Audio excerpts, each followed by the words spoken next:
이어서 다윗의 딜레마 두 번째 시간을 가지도록 하겠습니다. 압살롬은 외가 구술에서 돌아왔지만 다윗과의 관계가 완벽하게 회복된 것은 아닙니다. 중재자였던 요압은 자신의 정치적인 유불리에 따라서 일의 진행을 했기 때문에 결국 다윗과 압살롬의 화해를 중재하게 되는 것으로 오늘 말씀은 끝을 맺게 됩니다. 압살롬의 머리카락의 무게가 오늘 본문 성경에서는 얼마나 된다고 나와 있습니까?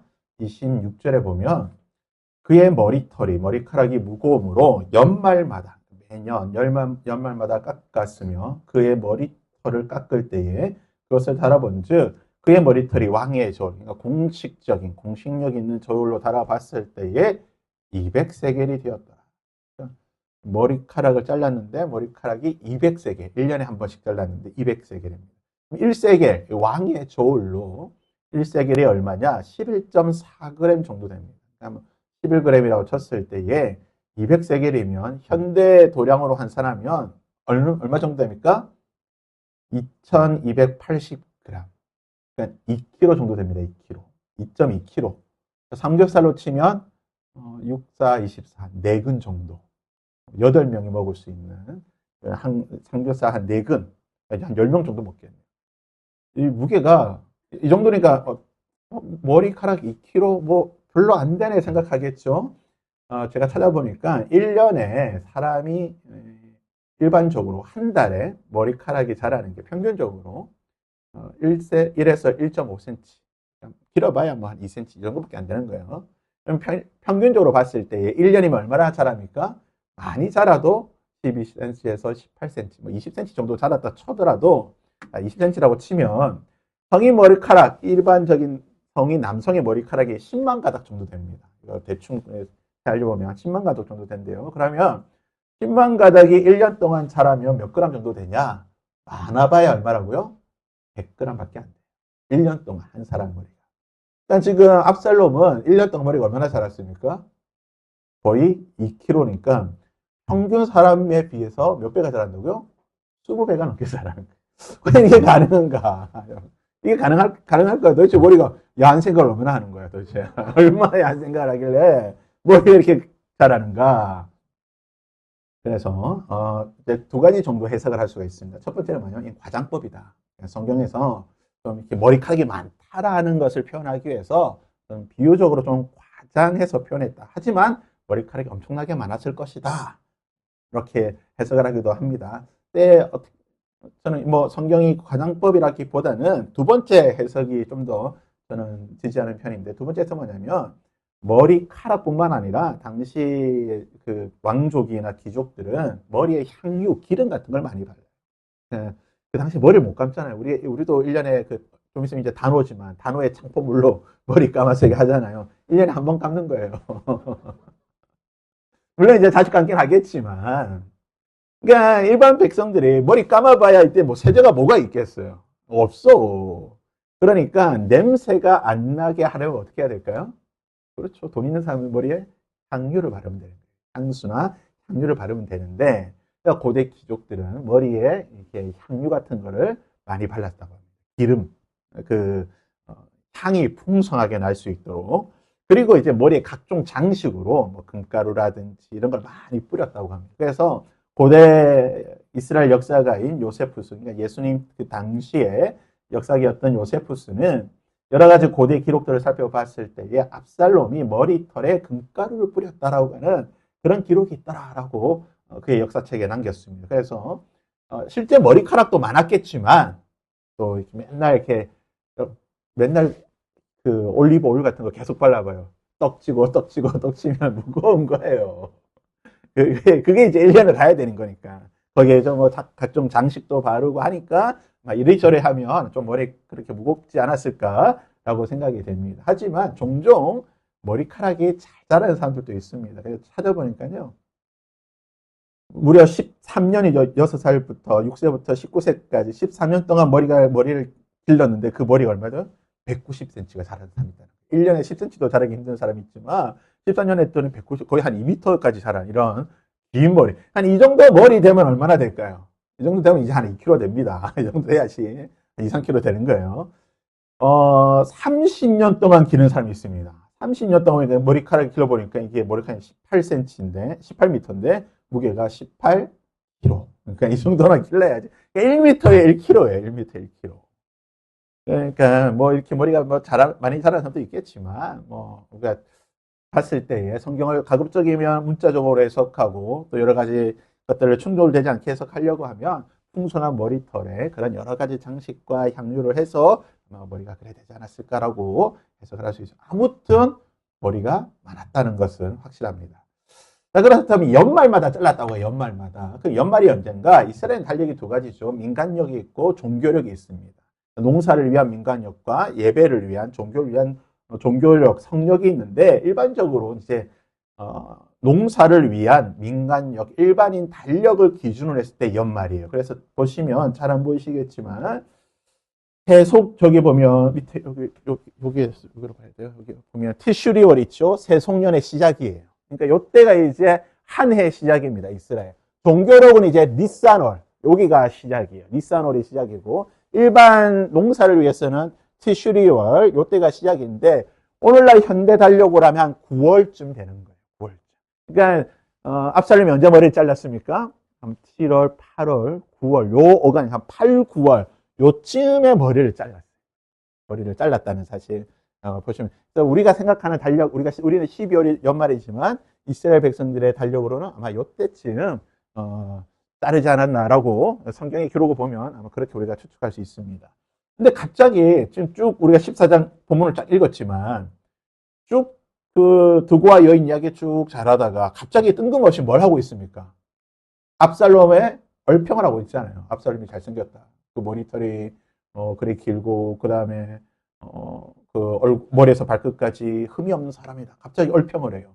왜 갑자기 성경에서 뜬금없이 얼평을 할까? 그것은 바로 이제 15장에 나오는 압살롬의 반역과 실패에 대한 복선을 이렇게 미리 성경에서 쫙 깔아놓는 겁니다. 압살롬이 잘생겼다고 하잖아요. 머리에서 발끝까지 흠이 없는 사람이다. 그러면 일단은 잘생기면 뭡니까? 점수를 먹고 들어가는 거예요. 민심을 얻는 데 유리합니다. 여러분 대통령도 일단 잘생긴 대통령이 표가 더 많아요. 선거를 하면 일단 잘생겨야 됩니다. 외모는 사람을 신뢰를 얻는데 굉장히 유리합니다. 그래서 사기꾼들 잘 보면 사기꾼들 중에 못생긴 사람 별로 없어요. 사기꾼들 말도 잘해야 되지만 외모도 좋습니다. 각종 명품으로 쫙 치장하고 잘 보이게 하는 거예요. 이게 왜냐면 후광 효과라는 겁니다. 후광 효과라는 것인데 잠시 한번 내용을 보실까요? 어떨까요? 이 사람은 좋은 의사일까요? 그 옆 사람은요? 내 수술을 믿고 맡기시겠어요? 아마 대부분은 한 사람에게 치료받고 싶을 거예요. 다른 쪽보다는요. 그리고 그건 잘못된 판단일 가능성이 꽤나 있어요. 태양을 바라보면 그 모양이 선명하게 보일 때가 있죠. 그런데 때론 실제 모양보다 훨씬 더 크게 빛나고 있을 때도 있어요. 그렇게 더 커 보이도록 만드는 동그란 빛을 후광이라고 불러요. 후광 효과는 사람, 제품, 회사 등이 태양처럼 빛나 보이게 만들기도 해요. 그러면 우리는 실체를 명확히 보지 못하고 그들과 아무 관련 없는 특징들까지 연결시켜요. 후광 효과는 1907년 미국 심리학자 프레드릭 웰스가 처음 발견했고 에드워드 손다이크가 연구를 진행했는데 공군 지휘관들에게 자신의 부하들을 다음에 다양한 측면에서 평가해달라고 요청했어요. 외모, 지능, 리더십 등. 손다이크는 결과를 검토한 후 외모와 관련된 부문에서 높은 점수를 받은 부하들이 지능, 리더십 등의 부문에서도 높은 점수를 받았다는 걸 발견해요. 이는 잘못된 상관관계로 보였고요.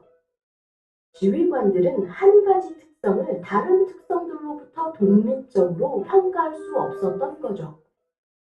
이들은 부하들을 광범위한 기준으로 나눈 거예요. 좋음 혹은 나쁨으로. 그리고 이 전반적인 감정이 부하들의 특정 자질을 평가하는 데도 영향을 주었죠. 어떤 부하들은 후광 효과로 이득을 얻지만 다른 부하들은 소위 뿔 효과 때문에 불이익을 당하는 거예요. 후광 효과 때문에 일부 교사는 외모가 더 좋은 학생들에게 더 좋은 성적을 주기도 해요. 어떤 연구에서 학생 4,500명의 성적을 조사하면서 자원봉사자들에게 그 학생들을 외모 기준의 세 집단으로 나누라고 했어요. 평균 이하, 평균 이상. 외모가 좋은 학생들이 더 좋은 성적을 받았을까요? 연구자들은 이 학생들이 전통적인 교실 수업을 듣고 받은 성적과 서로 얼굴을 거의 보지 않는 온라인 수업을 듣고 받은 성적을 비교했어요. 그러자 외모가 좋은 것으로 평가되었던 학생들은 온라인 수업에서 확연히 낮은 성적을 받았지만 전통적인 교실 수업에서는 후광 효과 덕을 보았죠. 아름다운 사람들의 외모는 자연스럽게 그들을 똑똑하고 자신감 넘치고 믿음직해 보이도록 하는 만큼 후광에 가려진 실제 능력은 다를 수도 있어요. 심지어 뿔 효과를 겪어야 했던 이들은 같은 위치까지 올라가기 위해 몇 배는 더 노력해야 했을지도 몰라요. 그러니 때로 실제 능력은 겉모습과는 오히려 반대일 수도 있겠죠. 자, 이게 이제 심리학에서 말하고 있는 후광 효과라고 하는 겁니다. 우리가 이제 다음 주에 이제 15장을 살펴보겠지만, 압살롬이 전형적인 후광 효과를 받은 사람. 물론 외모가 너무 잘생겼어요. 너무 잘생겼고 이스라엘에서 가장 잘생긴 사람이었지만 그가 그만 왕이 될 만한 능력이 있었는가? 성경은 그에 대해서 말하지 않고 있죠. 더군다나 그가 15장에서 보면 백성들의 마음을 훔치는데 이 외모가 작용하는 거예요. 잘생긴 왕자님께서, 백마탄 왕자님께서 나의 이야기를 들어주고 내 문제를 해결해 주니까 백성들의 마음이 자연스럽게 누구한테 갑니까? 압살롬한테 가는 거예요. 성경 갑자기 14장에서 압살롬의 이 외모를 이야기하는 것은 앞으로 있을 이 압살롬의 반역에 대한 하나의 복선으로 지금 깔아놓는 겁니다. 이 후광 효과. 그래서 눈으로 보이는 것이 전부가 아니다. 눈을 믿으면 안 됩니다. 우리 눈처럼 속기 쉬운 것은 없습니다. 잘생긴 외모에 가려져가지고 그 사람의 실제 본 모습을 놓치는 경우들이 있다는 거죠. 그래서 어떻게 보면 압살롬은 그의 잘생긴 외모가 어떻게 보면 하나님의 복이었지만 이것이 나중에는 결국 그의 저주로 돌아오게 되는 것을 보게 됩니다. 그의 머리털 때문에 그는 결국 죽게 되는 것이죠. 그래서 역사가 중에는 이렇게 말해요. 클레오파트라의 코가 1cm만, 1인치만 낮았더라고 해도 아마 세계 역사는 달라졌을 것이다. 라고 하는 말이 있다는 것입니다. 그래서 이 압살롬의 외모를 보게 되면 물론 잘생기면 좋겠지만 잘생긴 게 결국 다 좋은 것만은 아니다. 별로 잘생기지 못했다 하지라도 말씀을 통해서 위로를 받으시기 바랍니다. 압살롬처럼 잘생겼다가 잘못되는 사람들도 너무 많이 있으니까. 자, 2번. 압살롬은 몇 년 동안 가택연금을 당했습니까? 구술에서 돌아오고 난 뒤에 몇 년 동안 당했냐? 28절에 이태 동안 2년 동안 당하게 됩니다. 자, 우리가 여기서 살펴볼 게 뭐냐면 압살롬이요 3년 동안 구술에 있습니다. 암논을 죽이고 난 뒤에 한번 사건을 추론해 볼게요. 다윗이 밧세바와 부정한 일을 저지르고 솔로몬을 낳았습니다. 솔로몬을 낳고 얼마 지나지 않아서 암논이 다말을 또 나쁜 짓을 하게 되죠. 그 일이 있고 난 뒤에 2년이 지납니다. 그러니까 암논의 사건이 있고 난 뒤에 2년이 지나고 나서 압살롬이 암논을 죽이게 됩니다. 그리고 3년 동안 그 술에 도망가게 되는 거예요. 3년 동안 그 술에 갔다가 다윗이 불러서 다시 돌아왔습니다. 다시 돌아왔는데 2년 동안 아버지 다윗을 못 봤어요. 그럼 총 지금 몇 년의 시간이 지났습니까? 7년의 시간이 지났어요. 7년. 7년의 시간이 지났다는 걸 이번에 한번 기억을 해주시면 되겠고, 자, 그러면 지금 이 압살롬은 2년 동안 와가지고 2년 동안 아버지 다윗을 보지 못했어요. 그러니까 지금 압살롬에게는 어떤 마음이 있을까요? 지금 와서 아버지가 불러서 왔는데, 오라고 해서 왔더니 아무 만나주지도 않고 이야기도 안 하고 그렇다고 해서 암논의 사건으로 명예를 잃어버린 자신의 동생 다말에 대한 명예를 회복시켜주지도 않고 자신은 외면하고 그러니까 압살롬은 어떻게 될까요? 이 기간이 압살롬에게는 복수심에 불타게 되는 어떻게 보면 꺼져가는 숯에 불과했던 압살롬의 마음에 기름을 붓는 기간이 되는 거예요. 아마 이 2년 기간 동안 압살롬의 마음에는 이 아버지에 대한 이 불타는 복수심이 아마 가득 차오르는 시간이 아니었는가. 다윗에게 있어서 가장 큰 실수가 뭐냐면 2년의 시간을 그냥 허비한 거예요. 아들을 불렀으면 그래도 불러놓고 좀 해결을 봐야 되는데 싸우든 뭘 하든 해결을 봐야 되는데 그냥 2년을 그냥 시간을 허비했으니까 결국은 2년의 시간이 다윗의 인생에서는 이 지금 이 압살롬 바세바 이후에 다윗의 인생이 굉장히 고난의 시간을 만들어가는 중요한 그런 시간이 되었다라고 볼 수가 있습니다.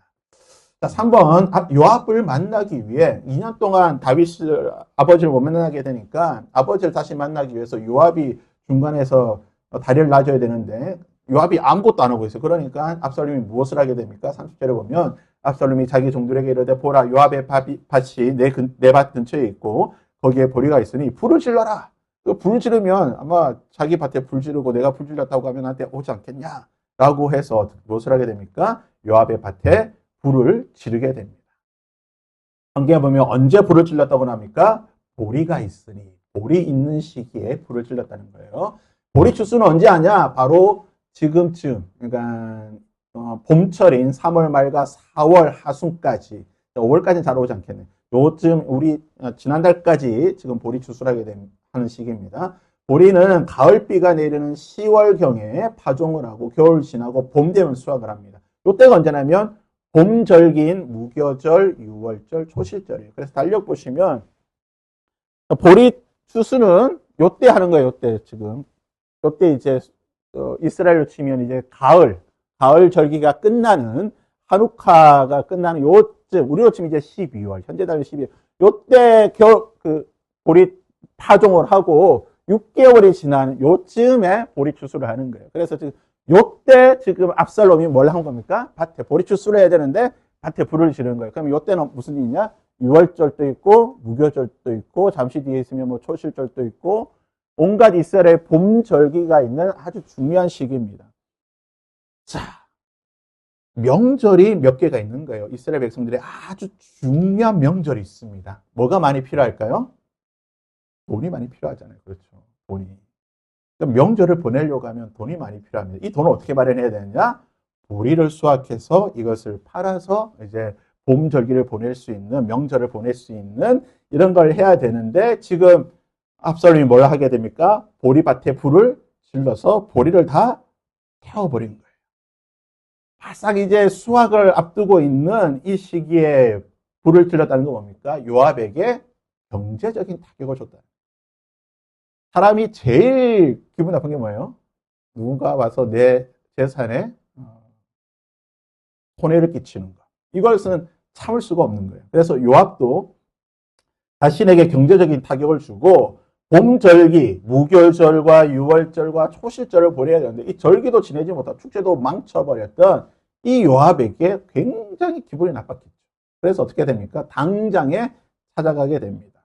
그래서 지금 성경에 보면 이제 15장에 보면 요압이 압살롬을 죽여요. 요압이 압살롬을 죽입니다. 성경에 보면 요압이 압살롬을 죽일 이유가 없어요. 오히려 요압은 압살롬을 왕을 만들기 위해서 그 술에 있던 압살롬을 데리고 왔던 사람이에요. 그런데 갑자기 요압이 압살롬을 죽였다. 더군다나 왕이 다윗이 압살롬을 죽이지 말라라고 명령을 내렸는데도 압살롬이 그냥 자기가 가서 창으로 찔러 죽여버려요. 왜 그랬을까? 저는 이 문제가 있다고 봐요. 이 자기 보리밭에 불을 질러버렸잖아요. 자신의 재산에 결정적인 타격을 입히고 소위 말하는 이 유명한 밈이죠. 넌 나에게 모욕감을 줬어. 요압의 어떤 리더십, 요압의 재산, 요압이라는 그 존재에 대해서 모욕감을 줬다는 거예요. 요압이 어떤 사람이냐면 우리가 계속해서 살펴보겠지만 요압은요 정치적 감각이 굉장히 뛰어난 사람이에요. 굉장히 탁월한 사람이고 오랜 시간 동안 다윗 밑에서 2인자를 보냈다고 하는 것은 여러분 한 조직에서 2인자로 오래 있잖아요. 이 사람은요 정말 눈치가 좋은 사람, 정말 이 정치력이 좋은 사람이에요. 1인자 눈에 벗어나지 않고 밑에 사람들은 적절히 다 다스릴 수 있는 탁월한 정치력을 가진 사람만이 2인자를 할 수가 있는데 요압이 다윗 밑에서 2인자를 수십 년 동안 했던 사람이에요. 얼마나 눈치가 빠른 사람일까요? 아까 말씀드렸지만 자 솔로몬이 언제 왕으로 지명이 되었는가?